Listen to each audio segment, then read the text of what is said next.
স্বতন্ত্র প্রার্থী হিসেবে যে মনোনয়ন আবেদনপত্র দিয়েছিলাম সেটা আপাতত গৃহীত হয়নি, কিন্তু আমরা আপিল করব।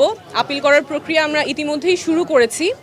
কারণ হিসেবে যেটা নির্বাচন কমিশন বলেছে, আপনারা জানেন যে স্বতন্ত্র প্রার্থীর জন্য বিধি অনুযায়ী 1% ভোটারের স্বাক্ষর নিতে হয়।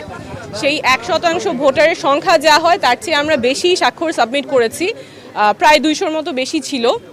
সেখান থেকে ওনারা দৈব চয়নের মাধ্যমে 10 জনের ভেরিফিকেশন করতে গিয়েছেন, সত্যতা যাচাই করতে গিয়েছেন। সেখানে 8 জনের ওনারা তথ্য সঠিক পেয়েছেন।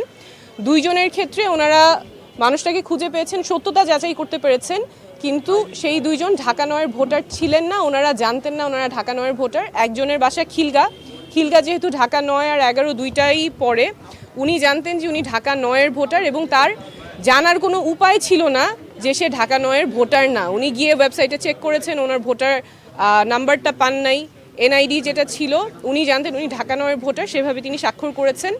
আরেকজন যার ব্যতিক্রমে এসেছে, তার কাছেও যে হার্ড কপি আছে এনআইডির, সেই এনআইডির ঠিকানা অনুযায়ী উনিও ঢাকা 9-এর ভোটার, কিন্তু নির্বাচন কমিশনের কাছে তথ্য আছে যে তিনি ঢাকা 9-এর ভোটার না, সেটাও তার জানার কোনো উপায় ছিল না।